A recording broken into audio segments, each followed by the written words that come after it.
Hello students. तो आज हम डिस्कस करने वाले हैं मैग्नेटिक फ्लक्स। मैग्नेटिक फ्लक्स क्या होता है?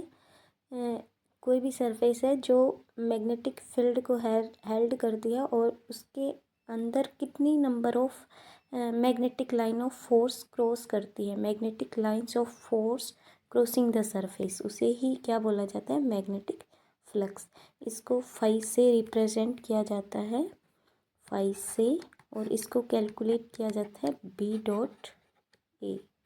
बी डॉट ए, बी है मैग्नेटिक फील्ड एंड एरिया है नॉर्मल वेक्टर, उस जो सरफेस है उसका एरिया वेक्टर।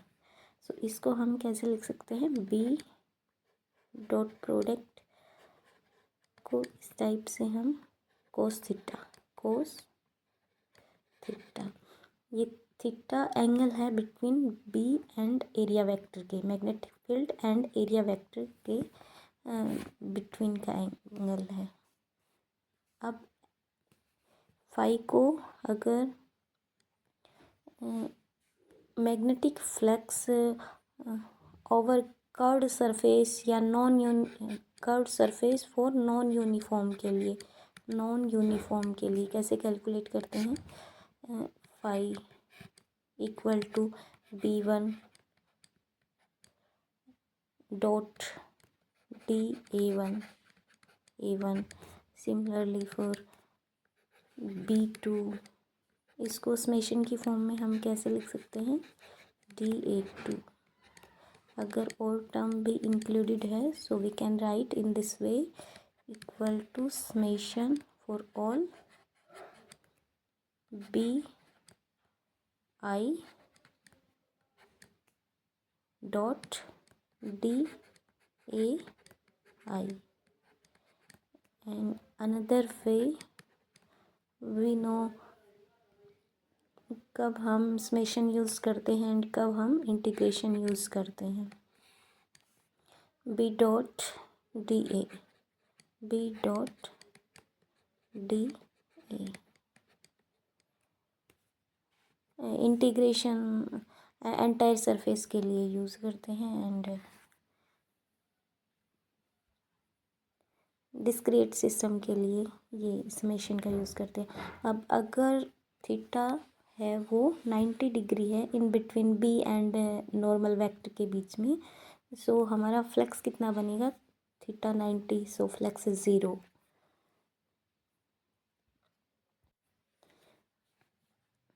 अगर थीटा 90 है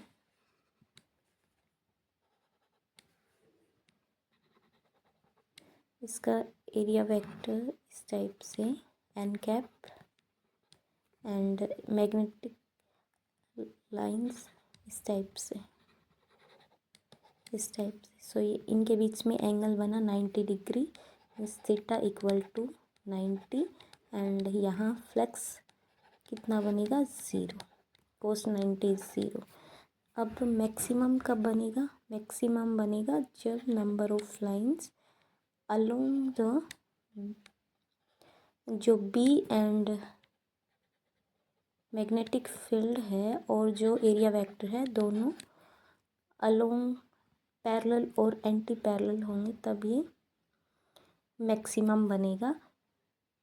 पैरेलल, हमने पैरेलल का केस लिया है, ये थीटा यहाँ जो not parallel, this is not parallel, parallel का केस कुछ ऐसे बनेगा इन this way. Magnetic lines of force भी इधर एंड जो एरिया वेक्टर है वो भी इन दिस वे। ये है पैरेलल का केस बी। सो यहाँ थीटा बना, theta equal to 0 degree and जो फ्लक्स है वो कितना बनेगा? B into A, B into A. यहाँ मैक्सिमम मैग्नेटिक फ्लक्स आएगा, मैक्सिमम, और यहाँ बनेगा मिनिमम मैग्नेटिक फ्लक्स, 90 के लिए मिनिमम एंड 0 के लिए मैक्सिमम। अब किसी नंबर एन टर्न कोयल के अंदर अगर फ्लक्स कैलकुलेट करना है for N turn coil, for n number of turns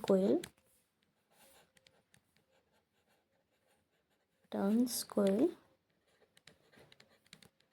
so flux कैसे कैलकुलेट कर सकते हैं, phi equal to n into B dot A. ये है for n number of coil के लिए। एंड फ्लक्स है वो स्केलर क्वांटिटी है, ये डॉट प्रोडक्ट है, so it is a scalar quantity. अब इसकी यूनिट के बारे में डिस्कस और करने वाले हैं, unit of magnetic flux.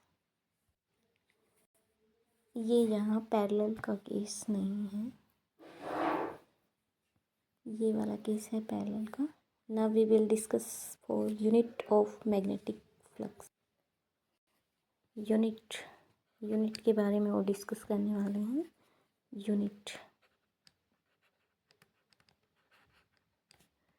Unit of magnetic flux. इसकी SI यूनिट क्या होती है, SI unit weber, WB, weber.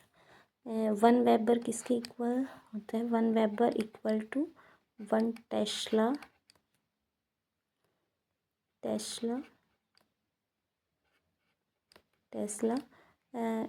1 metre square into 1 metre square. 1 unit area के लिए 1 टेस्ला। एंड CGS यूनिट क्या होती है, CGS यूनिट होती है मैक्सवेल।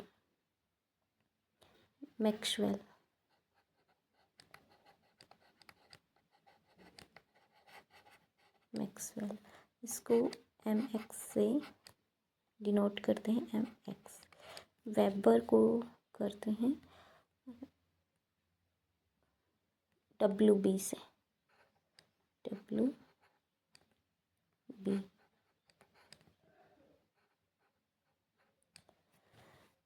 1 वेबर इक्वल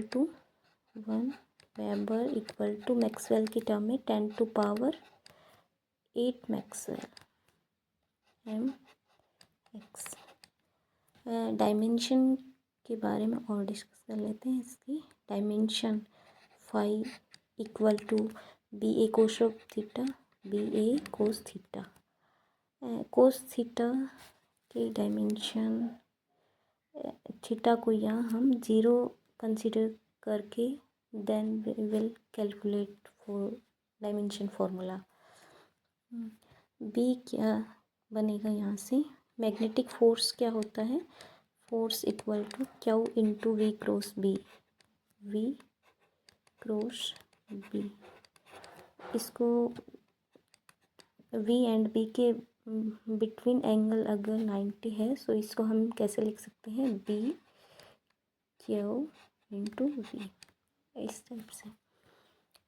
अब यहाँ से हमें कैलकुलेट करना है B को क्या लिख सकते हैं हम, B equal to force upon Q into V।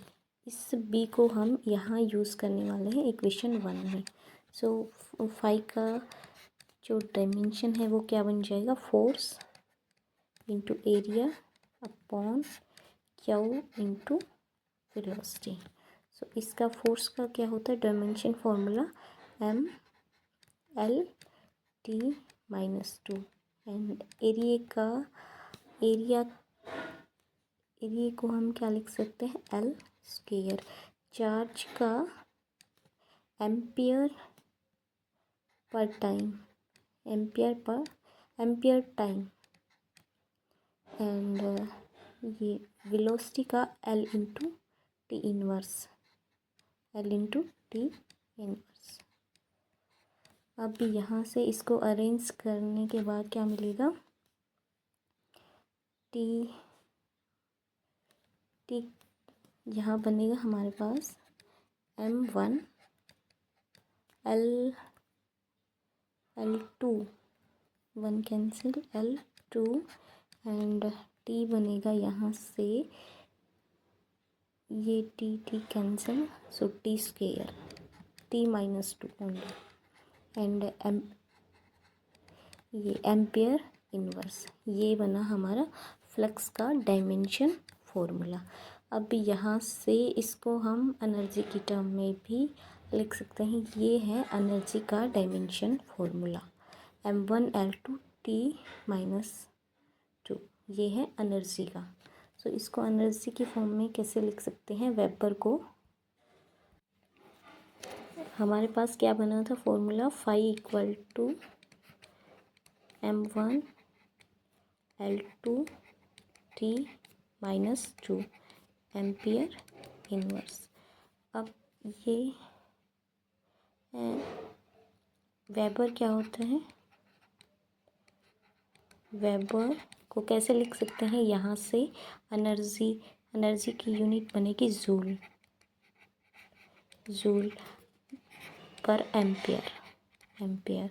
अब इसको क्या लिख सकते हैं? एम्पियर को जूल, इसको चार्ज कूलम्ब पर सेकंड, इसकी कूलम्ब पर सेकंड।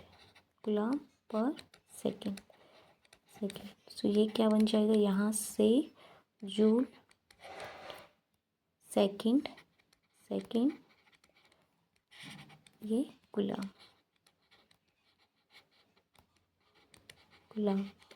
तो इसको हम वोल्टेज की फॉर्म में वोल्ट पर सेकंड लिख सकते हैं। वोल्ट सेकंड, नॉट पर, वोल्ट सेकंड। जूल पर कूलम्ब क्या बना? Volt and second. सो ये बना वेबर।